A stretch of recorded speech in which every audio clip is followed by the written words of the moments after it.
Welcome to our channel English by Chauhan sir. आज हम यहाँ पे कंसेप्ट करेंगे कंजंक्शन के जो प्रैक्टिसेस हैं उनके साथ में इनके रूल्स भी, कि फिल इन द ब्लैंक्स में किस तरह से हम कंजंक्शंस का यूज करें जो हमें ऑप्शन दिए जाते हैं उनमें से। जैसे कि कुछ रूल्स आपको मैं पहले समझाऊं कि अगर मान लीजिए आपको जो फिलअप दिए जाते हैं, जो आपको ब्लैंक जो दिए जाता है उसमें आपको कंजंक्शन जब यूज करना है तो कंजंक्शंस के दो टाइप होते हैं। एक होते हैं कि जो सिंगल कंजंक्शंस होते हैं, सिंगल कंजंक्शन से एंड, येट, बट। लेकिन अगर बोथ एंड है तो वो आपका जो होगा पेयर्ड कंजंक्शन होगा, यानी पेयर में, पेयर यानी जोड़ी। तो both and, neither, nor, either और, बोथ एंड, या उसके अलावा टू, टू, सो, दैट, इस तरह से। तो देखिए अगर आपको जो फिलअप दिया जाता है सेकंड फिलअप, और सेकंड फिलअप के बाद में अगर आपको subject plus HV plus not plus verb की फर्स्ट फॉर्म, अगर ये वाला स्ट्रक्चर मिलता है आपको सेकंड फिलअप के बाद, तो याद रखिएगा यहाँ पे हम यूज करेंगे सो दैट। कौन सा कंजंक्शन यूज करेंगे? So that. कब करेंगे? अगर हमें दूसरे फिलअप के बाद में ये वाला स्ट्रक्चर मिलता है, यानी सब्जेक्ट है, फिर एचवी है, फिर उसके बाद नॉट है, और फिर उसके बाद वर्ब की फर्स्ट फॉर्म। जैसे अगर यहां पर मैं इससे सेंटेंस से शुरू करूं, पहले वाला छोड़ करके दूसरा लेते हैं पहले। तो यहां पर अगर मैं देखूं तो यहां देखो फिलअप, यहाँ सेकंड वाला फिलअप ये था, पर इसके बाद में कुछ जो लिखा हुआ है वो है वॉक, और वॉक जो है इसका मतलब ये वाला पैटर्न नहीं बन रहा, तो यानी ये तो यूज नहीं हो रहा। तो इसके साथ दूसरा रूल आपको मैं बताता हूं कि सेकंड फिलअप प्लस वर्ब की फर्स्ट फॉर्म आ जाए, यानी सेकंड फिलअप के जस्ट बाद में वर्ब की फर्स्ट फॉर्म आती है, तो वहां पर यूज होता है टू टू।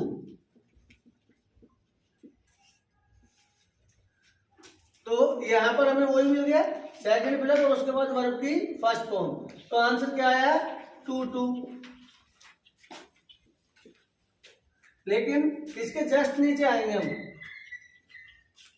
यहां दो फिलअप हमें दिख रहे हैं, सेकंड जो फिलअप है उसके बाद देखते हैं हम क्या है। नो वन, कैन और गो। देखिए नो वन जो वर्ड है, नो में नॉट छिपा हुआ है, और नो वन क्या है आपका सब्जेक्ट, कैन क्या होगी एचवी, गो क्या होगी वर्ब की फर्स्ट फॉर्म। तो हमें ये वाला स्ट्रक्चर मिल गया, subject plus HV plus first form of the main verb, और नॉट यहाँ है। तो इसका मतलब यहाँ पे अब सो दैट और टू टू दो ऑप्शन दिए गए, तो टू टू का यूज होगा या नहीं होगा? तो नहीं होगा, क्योंकि सेकंड जो आपका फिलअप था उसके बाद अगर वर्ब होती तो आता टू टू, और अगर वर्ब ना होकर के ये वाला पैटर्न आता है सब्जेक्ट एचवी प्लस वर्ब और नॉट, तो आएगा सो दैट। इसलिए दोनों में से कौन सा आंसर आ गया? So that. उसके बाद हम नेक्स्ट पे आते हैं। अगर थोड़ा सा आप ध्यान दें तो ये मैंने आपको करवाया था कि अगर सेंटेंस का स्ट्रक्चर ऐसा हो जिसमें पास्ट में दो एक्शन कंप्लीट हुए हों, तो उनमें से जो पहले कंप्लीट होता था उसके लिए हमने एक स्ट्रक्चर यूज किया था हार्डली व्हेन, और उसमें क्लियरली आपको बताया था कि हार्डली व्हेन का जब यूज करेंगे तो हार्डली जैसे आप शुरू में लिखेंगे उसके स्टार्टिंग में, और उसके जस्ट बाद हैड लिखते हैं। तो इसके लिए अगर मैं स्ट्रक्चर बनाऊं तो क्या होता है? Hardly plus had plus subject plus third form of the main verb, और सेकंड जो सेंटेंस होगा उसमें होगी वर्ब की सेकंड फॉर्म, जो किससे जुड़ा होगा? व्हेन से। अब एक बार आप देखो यहाँ पे आपको हेड दिख गया, सब्जेक्ट आ गया, और मेन वर्ब की थर्ड फॉर्म। तो हेड भी है, उसके बाद प्लस सब्जेक्ट भी है, और उसके बाद वर्ब की थर्ड फॉर्म भी है, और दूसरे में व्हेन सेकंड फॉर्म भी है। तो ये वाला स्ट्रक्चर बन गया हार्डली व्हेन का। तो इसका मतलब दिए हुए जो ऑप्शन है इनमें से कौन सा सही था? Hardly when. तो यहाँ पे हम स्टार्टिंग में तो लिखेंगे हार्डली, और दूसरे वाले फिलअप में बनेंगे व्हेन। उसके बाद फर्स्ट वाला जो हमने छोड़ा था एक बार उसको आप थोड़ा सा ध्यान दीजिए। आपको कंडीशनल सेंटेंस जो करवाए गए थे उसमें कंडीशन बताई गई थी, तीन कंडीशन होती है, ओपन, इमेजिनरी और इम्पॉसिबल। ओपन कंडीशन में आपको बताया गया था कि जो कंडीशनल क्लोज होता है यानी जो सबऑर्डिनेट क्लोज होता है उसमें हम इफ से शुरू कर रहे थे, और इफ वाली साइड में हमेशा हम या तो यूज कर रहे थे प्रेजेंट सिंपल टेंस यानी first form of the main verb, या हम कर रहे थे सेकंड फॉर्म, और या हम कर रहे थे हैड प्लस वर्ब की थर्ड फॉर्म। तीन कंडीशन थी। तीसरी जो तीनों कंडीशन है ओपन कंडीशन हमने ये पढ़ा था कि अगर वर्ब की फर्स्ट फॉर्म है इधर तो उधर विल प्लस फर्स्ट फॉर्म की थी, और अगर इधर वर्ब की सेकंड फॉर्म आती थी तो इधर वुड प्लस वर्ब की फर्स्ट फॉर्म। तो जैसे हमें ये वाला स्ट्रक्चर मिला कि इधर वुड प्लस फर्स्ट फॉर्म भी है और इधर सेकंड फॉर्म भी है, तो हमें पता लग गया कि ये सेंटेंस कंडीशनल सेंटेंस है। और कंडीशनल जो सेंटेंस होता था उसमें हम इफ क्लोज लेते थे, यानी सबऑर्डिनेट क्लोज को किससे कनेक्ट करते थे? इफ से। तो ऑप्शन जो दिए गए उनमें इफ है, तो एज नहीं आ रहा, सो नहीं आ रहा, क्या आ रहा है? इफ। उसके बाद नेक्स्ट में आते हैं हम, she spoke slowly nobody could hear it. तो इसको फिर से ध्यान से देखिए, वही दो आपके इसमें फिलअप आए, दूसरा फिलअप है उसके बाद देखो क्या लिखा है, नोबडी। नोबडी में नो है यानी नॉट, और ये सब्जेक्ट हुआ, कुड आ गया, एचवी, हियर आ गया वर्ब की फर्स्ट फॉर्म। तो देखिए कौन सा स्ट्रक्चर बना, ये वाला, सब्जेक्ट एचवी नॉट और वर्ब की फर्स्ट फॉर्म। यूज किसका बताया था? So that. तो यहाँ पे आ गया सो और यहाँ आ गया दैट। नेक्स्ट में आते हैं, सब इसमें पहले ही आपको फिलअप दिया यू एंड ही। अभी अभी मैंने कहा था कि पेयर्ड कंजंक्शन होते हैं, याद कीजिए किसके साथ एंड आया था? Both, both and. तो एंड ये रहा, तो इसका मतलब शुरू में क्या आ जाएगा? बोथ। तो both you and he came here. तो यहाँ पे बोथ का यूज कर दिया, दैट का यूज नहीं हुआ। नेक्स्ट में आते हैं द स्टोन इज। फिर से इसमें हम देखेंगे कि दो फिलअप आए, और दो फिलअप आते हमें ध्यान देना है वही हमारे जो दो रूल हमने कर रखे हैं उनमें से कोई सा लग रहा है क्या, क्योंकि हमारे जो दिए हुए ऑप्शन है ना पहले उनको देखा करो कि सो दैट का यूज कर रहा है यहाँ पे, बोथ एंड का हो रहा है और टू टू का हो रहा है। तो सो दैट और बोथ एंड और टू टू में से हमें जो भी करना है, तो सो दैट का रूल याद कर लेते हैं एक बार, या पहले टू टू का कर लेते हैं। टू टू में क्या था कि दूसरे फिलअप के बाद में हमें वर्ब की फर्स्ट फॉर्म चाहिए, तो या तो आई है तो नहीं आएगा।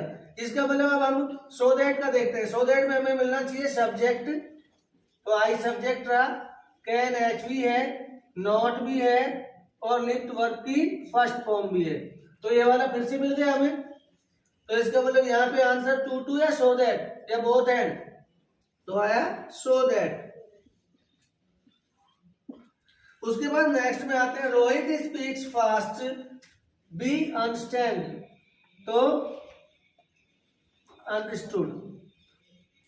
तो यहाँ पे हमने देखा कि जैसे हमने देखा बी यहाँ पे अंडरस्टूड लिखा हुआ है, तो सब्जेक्ट एचवी नोट वाला यहाँ पे नहीं हो रहा, तो बी वर्ब ही होती है, और बी अंडरस्टूड हमें पता है पैसिव वॉइस के लिए वर्ब है। तो अगर वर्ब की हमें फॉर्म मिल गई यहाँ पे बी के साथ थर्ड फॉर्म, तो फर्स्ट फॉर्म में बी काउंट करते हैं हम यहाँ। तो क्या आंसर आया, सो दैट या टू टू? क्या आया? टू टू, क्योंकि सो दैट में तो क्या होना चाहिए ना यहाँ, सब्जेक्ट एचवी नॉट और first form of the verb. और आइदर और जो होते हैं, आइदर और, नाइदर नॉर, बोथ एंड, ये कॉमन जो ऑब्जेक्ट्स होते हैं या सब्जेक्ट्स जो होते हैं, तो इनमें से कॉमन अगर सब्जेक्ट होगा तो ऑब्जेक्ट को जोड़ने में काम आते हैं, और अगर कॉमन ऑब्जेक्ट होता है तो सब्जेक्ट्स को जोड़ने में काम आते हैं। तो यहाँ पे हमारे पास कोई दो ऑप्शन है ही नहीं, तो यानी टू और टू। उसके बाद ही is ill, he works hard, still, Hindi याद रखिए, फिर भी, और सो इसलिए। अब एक बार सेंटेंस पढ़ो कि वो इल है, वो बीमार है, ही वर्क्स हार्ड, और वो हार्ड वर्क करता है। तो अगर आप इसको यूं बोलोगे कि वो बीमार है इसलिए हार्ड वर्क करता है, या वो बीमार है फिर भी हार्ड वर्क करता है, तो बीमार है और फिर भी हार्ड वर्क करता है। तो यहाँ सो के बजाय क्या आ गया, स्टिल। और last, this house has doors और विंडोज। तो देखिए डोर्स और विंडोज वर्ब है कि नहीं है, दोनों ही आपके जो ये वर्ब नहीं है। तो अभी मैंने कहा था कि जब सब्जेक्ट सेम होता है तो दो आपकी दो जो चीजें होती है उनको जोड़ने के लिए आइदर और, नाइदर नॉर, बोथ एंड का यूज होता है। तो सो दैट का यूज हो सकता है क्या? आप तो ये देखो कि सो दैट का यूज हो सकता है क्या?